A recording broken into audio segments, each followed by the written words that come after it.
Hello, and today we'll be making biscuits. I'm using a recipe out of America's Test Kitchen's How Can It Be Gluten-Free. I like this recipe book because it has the best gluten-free flour mix. Here's a group of all the ingredients we'll be using today, except for the tomato, that's for later.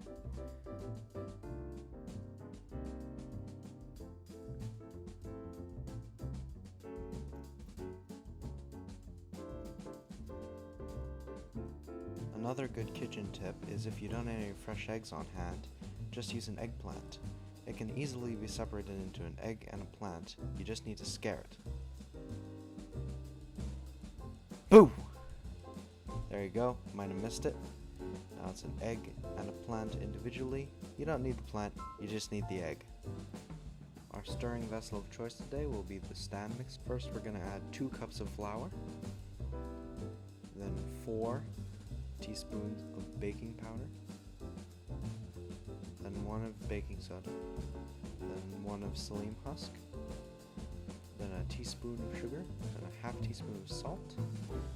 Next we must journey over to the refrigerator to get the butter. We need frozen butter because we're going to grate it into the flour mix. First we're going to add 3/4 of a cup of yogurt. Make sure to get all around in there with the rubber spatula. After that we're going to crack 1 large egg in there. The egg from earlier. Now we're going to add 1 teaspoon lemon juice. Sorry, 2 teaspoons lemon juice. After that 1 tablespoon olive oil. I chose olive oil because I'm lazy and the olive oil was next to the stove and the vegetable oil was all the way into the pantry. So, I don't know, call it something healthy or other. The next ingredient is mixing. You want to really mix this till the egg is thoroughly mixed in and it's all one color.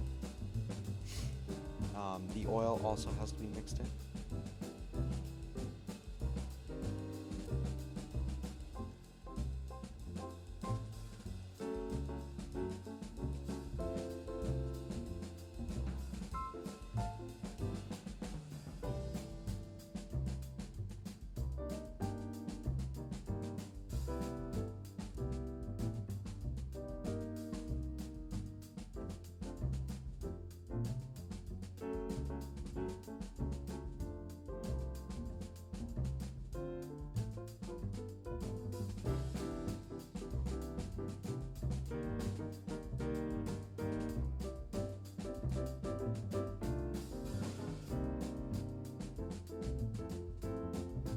Once your mixture is combined, it should look like a kind of dry Play-Doh-y mixture. It should come cleanly away from the bowl, but still be sticky enough to touch. Oh, here's a good part. I said to myself, Oscar, I have a great idea. Hey, let's record some time-lapse B-roll.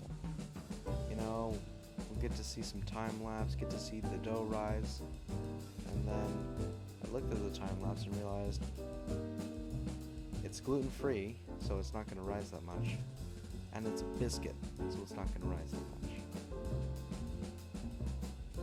When you're plating your biscuits, make sure to label them by size. Oh, and preheat your oven for 400.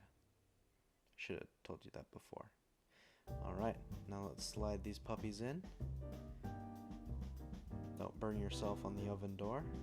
I've never done that in my life, but assume it would be very painful. After this, we're going to set a timer for 15 minutes. That should be just enough time for them to get all nice and golden brown.